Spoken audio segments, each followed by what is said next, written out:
Well, hi there, Phil Simborg reporting from Brooklyn. Monday night after the New York Open tournament, Mochy and I got kidnapped by some of my friends in Brooklyn.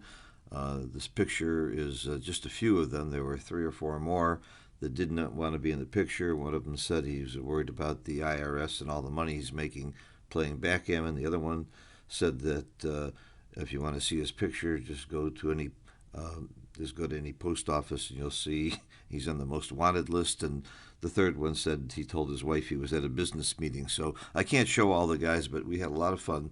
And before we started playing backgammon, I'm going to show you 8 positions that were very interesting. A couple that Mochy and I both got wrong. This is Mochy and this is me, Phil Simborg. And these are the Brooklyn boys. Great guys. My favorite Chouette in the world. Probably the most fun Chouette in the world to play in the way they play. And Irv right here stole the show last night. He was the big star. James did the other night. These guys are we just had a ball, but we had some very good, interesting positions. So before we get into the game, they always take us to dinner at a nice kosher restaurant in Brooklyn. And this time, because we had promised that Falafel was coming with us, Mochy and Falafel and I, they had said that they wanted to have a picture of me and Mochy and Falafel together. And Falafel flaked on us at the last minute. He was either too tired or maybe the game was too big for him, and I think he was afraid of the stakes, so he stayed away.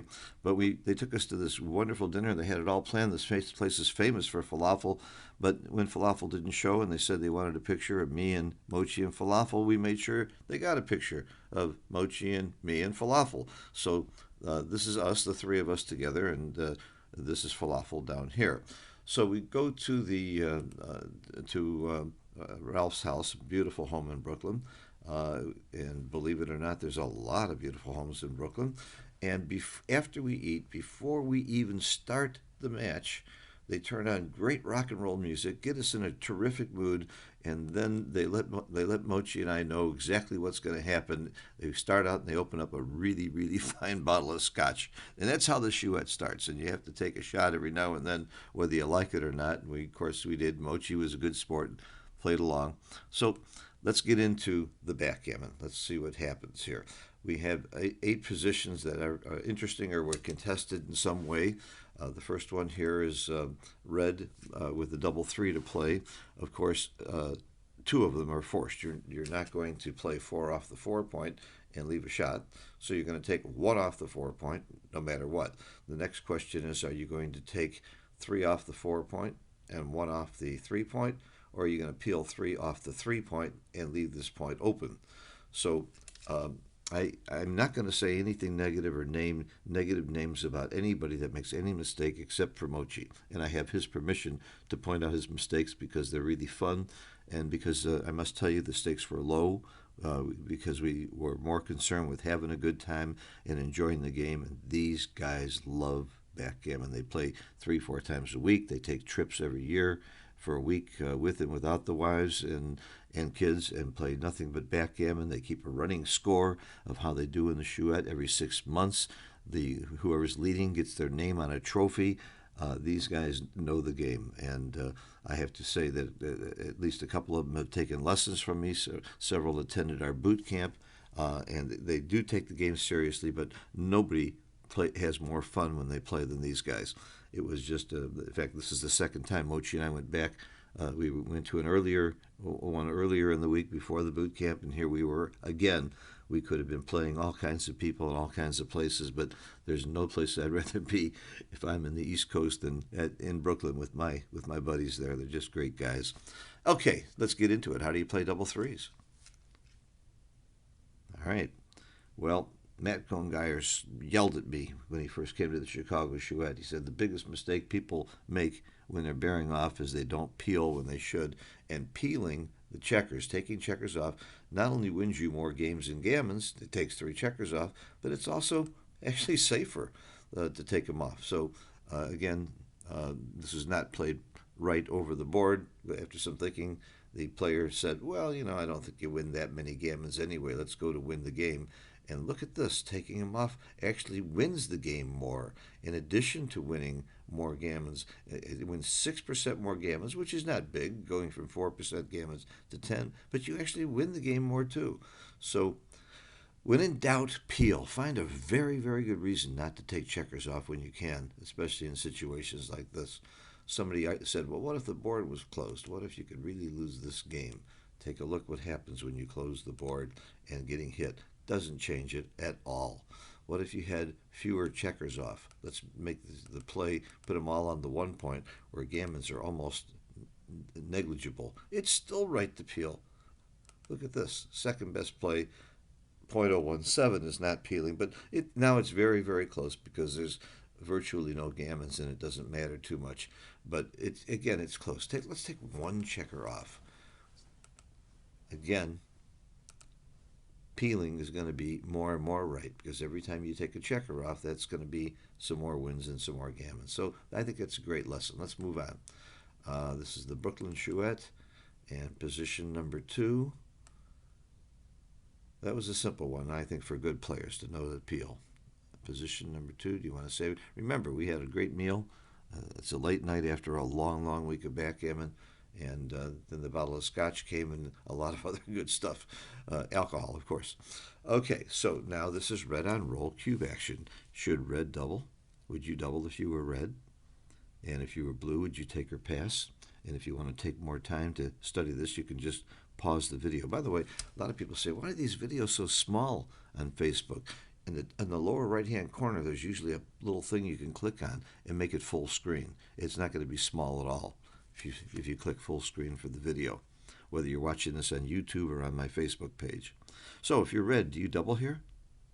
And if you're blue, do you take or pass? Well, I'm proud to say that everybody got this one right. And again, the hero of the evening, the big winner of the evening was Irv, and he got this right. And people even made fun of him and laughed and said, how can you take this? It's a 0.294 error to drop.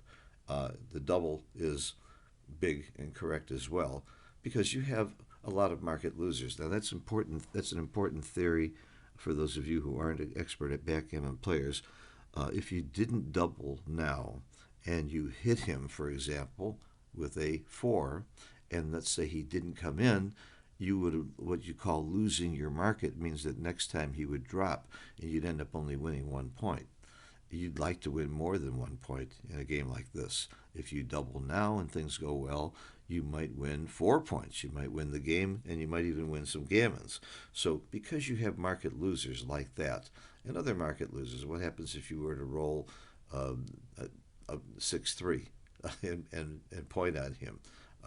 Or if you were to roll a 4-6 and hit here and cover, or double 6 and make this point. And by the way, double 6 does not make this. Oh yeah, it makes this point and this point. That's right. So you got a lot of jokers here, a lot of big rolls. You got to turn this cube, and blue's got to take the cube. He's going to win enough and turn it around enough to take the game. I honestly don't remember what happened in this game, whether they won or lost, but I know that we play extras. If somebody drops and somebody takes, the person who drops can offer an extra. And in 2 games, I'm not sure, I don't think I'm showing him here, 2 games, Mochy took cubes that I would have dropped, and I gave him an extra both times. I gave it just to Mochy, and we did it on the side. And 1 game, Mochy got gammoned, and when he took the extra, and he was very wrong to take the cube, but he admitted later he knew it was wrong, and he was having fun. And the other game, he was right to take the cube, and I was very wrong to give the extra. It wasn't even a double. I'm giving him an extra, and he beat me. So we had a lot of fun, though. This Chouette was all about having fun. Let's go on to the next one. But these plays were interesting. We did take them seriously. And let's go on to number 3. This is another cube action problem. Red on roll. If you're red, would you double here? If you're blue, would you take or pass? Give it some thought. Okay, you can take the John O'Hagan approach and try and estimate wins, gammons, and a gammon-adjusted take point, or you could take the David Presser approach that he's been working with me on quite a bit, is the position, race, and threats. Who's got a better position? Well, Red's got a better position. Who's winning the race? Red's only up 61 pips. I'd say he's winning the race. What about threats? There's a definite threat. There's a checker here that could get hit. There's a very big threat of making the prime and finishing it. Looks like position, race, and threats is all hugely in Red's favor. If you have two of the three, you probably have a double. And in order to take, you got to have something going for you, a position, race, or threats. Blue's got nothing going for you. This is a monster drop. Nobody would take this cube except in a really fun gambling Chouette. And this cube was taken, I believe, by several people. Again, I won't name names, but again, I'm going to keep saying it. Irv was the hero of the evening. James was the hero of the evening the other night, and he was the one that got hot and made a lot of great plays and decisions. This time, we're going to give the award to James for being to Irv for being the hero of the Chouette. Although I love a lot of Eli's plays a lot. Okay, let's move on. Number 4.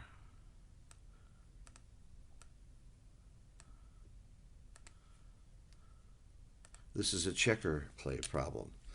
Oh, yes. You needed a good roll before this. Red's really in trouble here and needed a good roll. And I believe this is the one where Mochy was rolling. And somebody said, Mochy, you don't shake the dice enough. We want to make sure you shake the dice. So they made sure he shook. Listen up a little, Mochy. See, they make sure that Mochy shakes the dice. This is the kind of kibitzing that went on in this Chouette all night long. And the dice were shaken well, but a 6-4 came up. And I may be wrong. This may not be the position that Mochy had to shake. But at any rate, what do you do with a 6-4? There's obviously two plays. You play very safely, bring both checkers in, and wait for blue to come to you, or hope you get a better roll next time, or you volunteer the shot now. This is a pay now, play later situation. If you volunteer the shot now, the 6-4 goes to here, and he has a 3 or an 8 to hit you, and if he hits you, it's not the end of the world.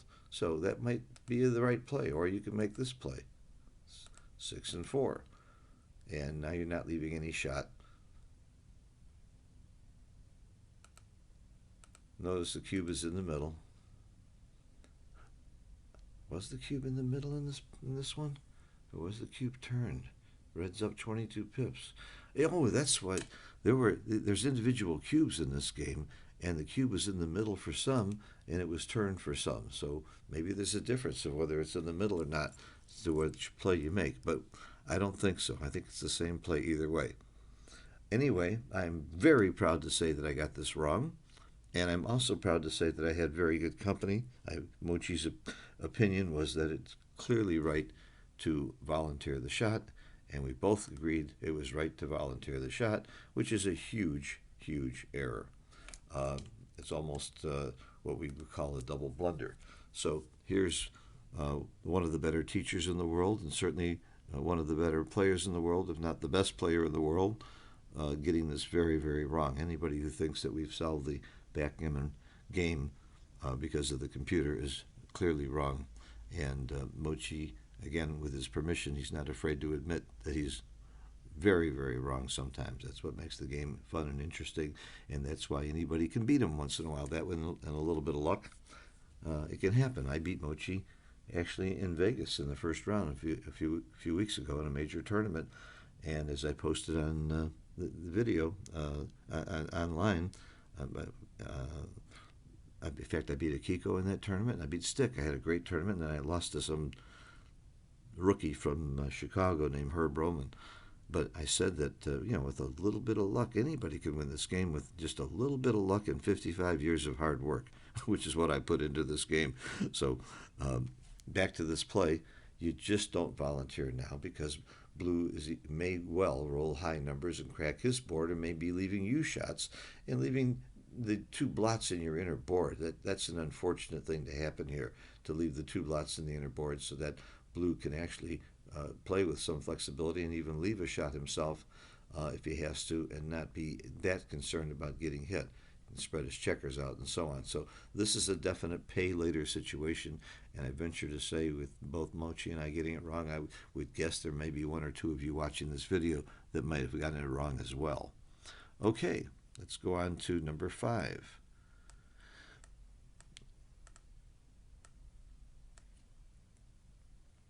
We believe extreme gammon in all these positions. If we had a problem with this software not understanding a position, we would roll it out. But these are all fairly clear in our opinion. Okay, we got another cube action. Red is on roll. Should blue take if red doubles? Should red double? What would you do?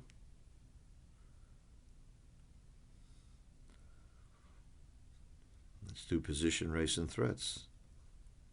Red's got a little better position, mainly because he's on roll. And he's got the 5 point, and blue's got the 4 point. The race is hugely in favor of red. And red does have some threats. There's a blue checker on the bar. He can make a point. If blue doesn't come in an anchor, he could be in big trouble. Red could roll a 4-1 or any 1 or a 6 and hit this checker and maybe blitz red. Position, race, threats. Sure looks like red's got some big reasons to give the cube. It doesn't look like blue's got much to take, does it? Looks pretty desperate for blue. He could anchor, though. He's got threats. There's red has checkers here, and that's what people thought over the board. Now, Mochy took this cube. It's a .225 error. Mochy said, I don't care that it's a 225 error. Mochy said, I would bet anybody that this is a pass.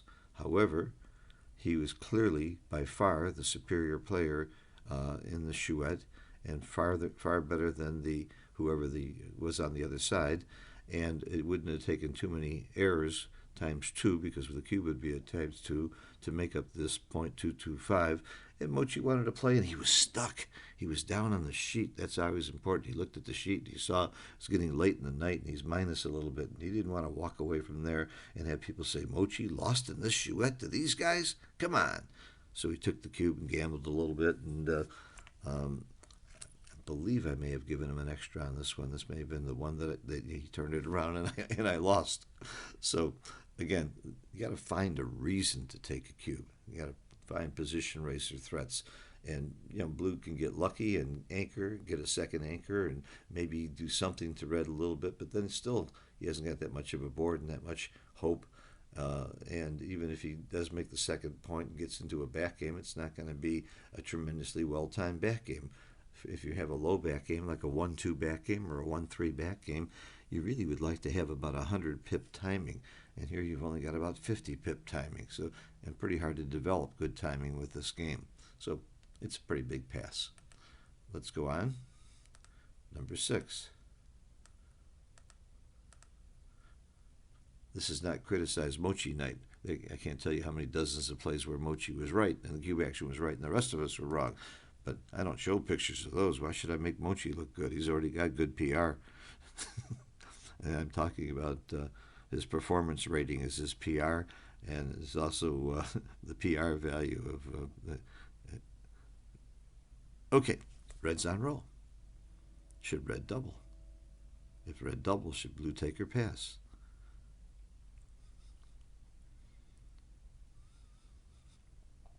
What does blue have going for him? He's losing the race. He doesn't have a lot of threats. His position isn't real pretty with his board broken, about to be pounded possibly. Can't come up with a very good reason to take this cube. Why did we take a picture? Because some people argued it was a take. Some people argue that there is some play here, that blue might be able to get a shot and do something with his board and win this game. Well, I've always said that you have to be an optimist to be playing or competing in anything. The people who are pure pessimists stay home. They don't even compete. They would sit home and watch TV. That's not these guys. They're optimists, and a lot of these cubes get taken and makes the game a lot of fun. So it was fun. This was taken, and probably blue got rewarded for his valor, not for the skill, and won the game. Okay, 2 more. This is another cube action problem. Again, red is on roll. Should red double? If red doubles, does blue take? What would you do? Position, race, and threats. Red's up a tiny bit in the race. Red's position is clearly better with 3 inner board points and getting ready to attack, and the threats are clear with the checker on the bar. What has blue got going for him? Nothing. Big drop, right? Wrong. If you don't see what blue has going for him, then you wouldn't get this right. It's a big take. Not a huge take, but a clear take. What does blue have going for him? He's very certain, very likely to anchor and make the 5 point, hopefully, or the 2 point. And there's a lot of work for red to bring these checkers around the board, and plenty of time for blue to counterattack, make points, hit. 4 checkers back is really a lot of work for red. If red didn't have as much work, let's not even increase the threats, just make it easier for red to bring his checkers home, then we have a different story. But with 4 checkers back, blue's going to have lots of time after he anchors to do something. Look at what a monster pass it is if he doesn't have 4 checkers back, just these 2 checkers to bring around. So that's a key, the number of checkers that red has back where blue can counterplay this game, even though his structure doesn't look very good right now, was a big take. Surprised quite a few people. And last but not least, we have number 8. If I can ever get it out of there. Got a goosey mouse. Okay, this is a checker play problem for red, and this is fairly simple. Red is on the bar, in trouble, and rolls a 5-2. The 5 has to come in, and he has 2 choices. He can leave it here and risk getting hit here, or leave it here and risk getting hit here. What would you do? Now, obviously, if you come out, you don't get hit quite as much. You get hit with 1s, 2s, and 4s. That's 27 numbers. And here you get hit with 6s, 4s, and 3s. That's also 27 numbers, but there's some combination numbers in addition, like a 5-1 and I think that's it, the 5-1 that's added. The advantage of staying here is if you get hit loose here, you have a direct shot back at blue, and that's very attractive. If you get hit out here, you're going to have to get pretty lucky to roll a 1-6 or a 2-5 to come back in and hit that checker, or you might have a 5-6 to hit this checker, depending on where you get hit from. So it's not going to be real easy to hit a checker, to get a return shot. Anyway, the right play is to come out. And the idea is, number one, if you get pointed on in here, then there's no life. You're really through in this game. I mean, there's this very slight chance. If he points on you here, you still have a reasonable chance to win this game, because if he points on you, often if he doesn't roll doubles to make the point, he's leaving 2 blots out here, and you could roll a 5 something. For example, if you rolled a 4-1 and pointed on you, you can roll a 5-3 or a 5-6 and have a very strong game, and probably a recube on the next roll when he dances, or very soon. So there's more life after death here, in addition to being hit less. So the right play is to come out. This is a play that Mochy had. He thought about 1.5 seconds and popped right out, picked up his dice. And the big surprise to everybody was not that Mochy made the right play and that he made that play. It's that he saw it so quickly. This is what we call a thematic play, to want to get hit in the outfield instead of in the infield. Notice the difference is not huge. The difference is only 2.5%. And again, the one advantage of staying inside is the return shot. You can, if you assume you're going to get hit either way, and if you assume you're not going to get pointed on, and the odds are you get hit loose instead of being pointed, you can do that. But let's remember that staying inside does something else too. Sometimes it's a pick and pass where you roll, for example, a 6-1 where you get hit and pick it up and not leave a direct shot, and only a 5-6 hits back. So there's our 8 problems from the Chouette. I think the main thing I hope you see is that Chouette backgammon is really the most fun game in the world. I've played it an average of 3 or 4 days a week for the last 40 years. I don't think anybody has played more hours of Chouette that's alive anywhere in the world today. And it's a distinction that I had to be number 1 at something, and it's not the only thing I could find that I could be number 1 at, playing the most hours. But I did it because it's fun. I also have lots of other interests. I was a very good bridge player, gin player, racquetball, golf, do lots of other things, ping pong, read, do family, lots of other things I can be doing with my time, and I do all those things too. But my number 1 pastime and pleasure in the world, aside from my family, is Chouette. So if you haven't tried playing Chouette with a group of people, try it, and maybe if you are lucky as hell, you'll have a bunch of great friends like the guys in Brooklyn who have just a terrific time playing together. And they do take the game seriously and study it, but they have a lot of fun. One of the keys to having a lot of fun is don't play for too much money. You have to play for something, but play for enough to where nobody really gets hurt, and you can have a lot of fun. It's a great approach to the game. Thanks for watching, and stay tuned to my YouTube channel. Go to YouTube and subscribe to Phil Simborg's channel, and you will see interviews, lessons, tips, Chouette play like this, videos from major matches and major tournaments, and I think you'll just have some fun with it if you're interested in backgammon. A lot of good stuff on my channel. Thanks for watching. Bye-bye.